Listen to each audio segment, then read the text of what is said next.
ఈ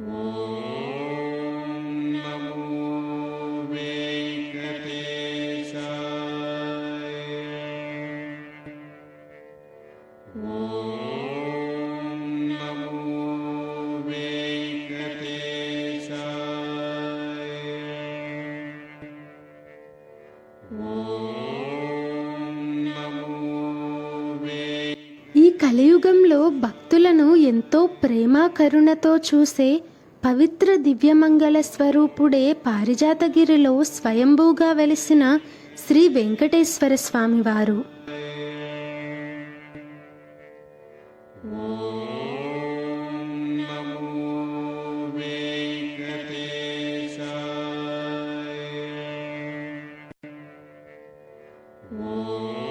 ఇక్కడ గాలి కూడా గోవిందనామాన్నే పలుకుతుంది.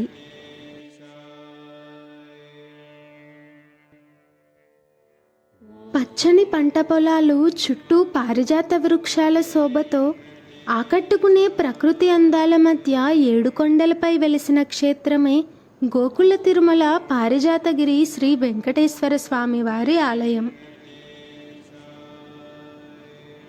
ఈ ఆలయం ఏలూరు జిల్లా జంగారెడ్డిగూడెంలో ఉంది.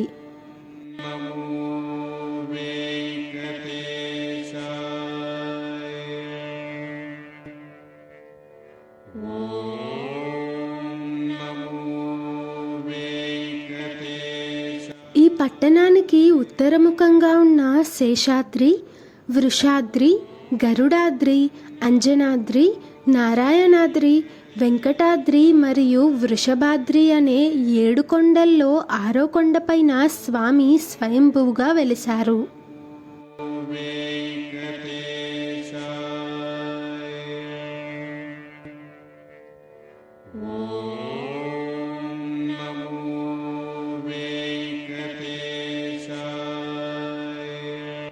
కొండ దిగువన ఉన్న గోకుల ఉద్యానవనంలో లక్ష్మి, దుర్గా, సరస్వతి, గాయత్రీదేవి ఆలయాలు, గోశాల ఉన్నాయి.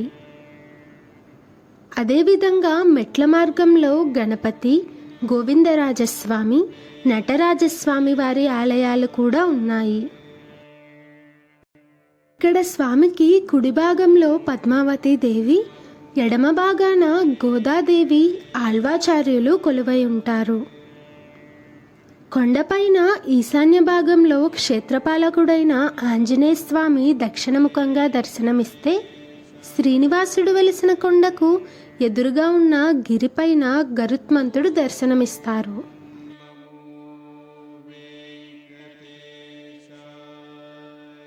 ధనుర్మాసంలో ఇక్కడ గోదాదేవిని పూజిస్తే వివాహం జరుగుతుందని, ఆరోగ్య ఆర్థిక సమస్యలు తొలగిపోతాయని నమ్మకం.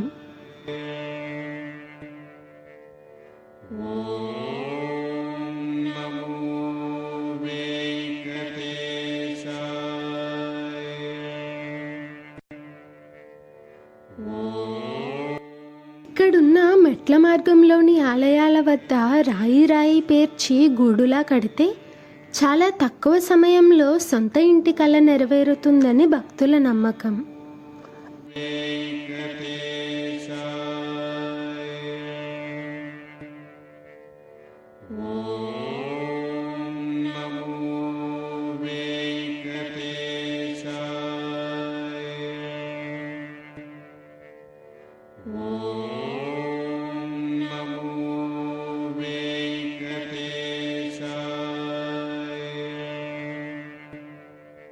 దాదాపు 60 ఏళ్ల కిందట చిట్టయ్య అనే సాధువుకి ఓసారి స్వామి కలలో కనిపించి, ఈ పట్టణానికి ఉత్తర దిక్కున ఉన్న 7 కొండలలో ఒక కొండపైన పారిజాత వృక్షాల దగ్గర తన పాదాలు ఉన్నాయని, అక్కడ ఆలయం నిర్మించమని చెప్పారు.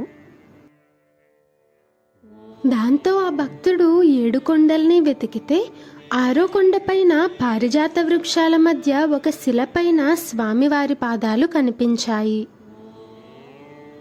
ఆ పాదాలు వెలిసిన శిలని విగ్రహంగా మార్చి చిన్న మందిరంగా నిర్మించి భక్తుల యొక్క రాకపోకల కోసం నడకదారిని ఏర్పాటు చేశారు. ప్రతి శనివారం భక్తులు వచ్చి పూజలు చేసి తమ కోరికలు నెరవేరడంతో క్రమంగా ఈ ఆలయం ప్రాచుర్యంలోకి వచ్చింది. ఇలా సుమారు 30 సంవత్సరాలు అదే ఆలయంలో పూజలు చేయడం జరిగింది.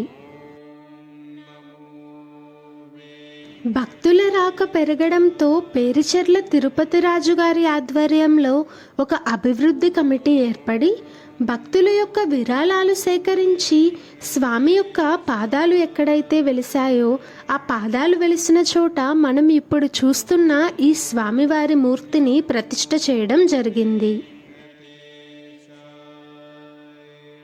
తిరుమల తిరుపతి దేవస్థానంలో నిర్వహించిన తరహాలోనే ఇక్కడ పూజాది కార్యక్రమాలు జరుగుతాయి.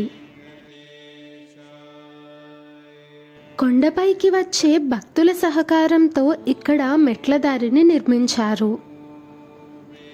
ఈ ఆలయ పరిసర ప్రాంతాలు పాడి పంటలతో అలరారుతుండడం వల్ల ఈ ప్రాంతాన్ని గోకులమని, వెంకటేశ్వర స్వామి వెలిసిన ప్రదేశం కావడం వల్ల తిరుమల అని, పారిజాత వృక్షాలు ఎక్కువగా ఉండడం వల్ల పారిజాతగిరిగాను పిలుస్తారు.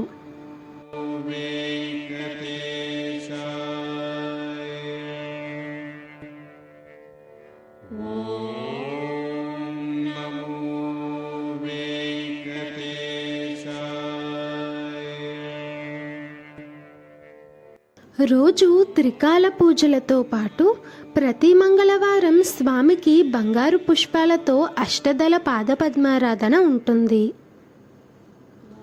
శుక్రవారం నాడు అభిషేకం, ప్రతి నెల పూర్వ ఫాల్గుణ నక్షత్రం రోజున గోదాదేవికి, ఉత్తర ఫాల్గుణ నక్షత్రం రోజున పద్మావతీ దేవికి విశేష పూజలు చేస్తారు. వైశాఖ మాసంలో 7 రోజుల పాటు జరిగే బ్రహ్మోత్సవాలను, స్వామికి నిర్వహించే కళ్యాణాన్ని చూసేందుకు 2 కళ్ళు చాలవు. శ్రావణ శుద్ధ విదియ రోజు పారిజాతగిరి గిరి ప్రదక్షిణ భక్తులు ఎంతో భక్తి శ్రద్ధలతో చేస్తారు.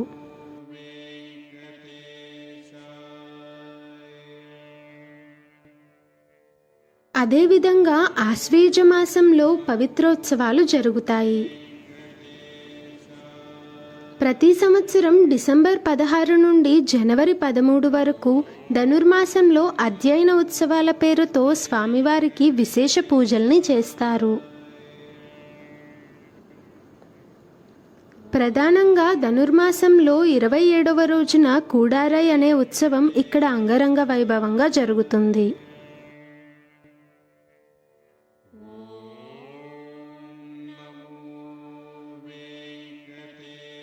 ఈ జగత్తుకి అధినాయకుడు, కలియుగ ప్రత్యక్ష దైవం, నిత్య కళ్యాణమూర్తి, సౌందర్య సాగరుడు, పూర్ణ పురుషోత్తముడు అయిన శ్రీ వెంకటేశ్వర స్వామి వారి కృపా కటాక్షాలు మీపై ఎల్లప్పుడూ ఉండాలని కోరుకుంటూ మీ విజయ వైభవం.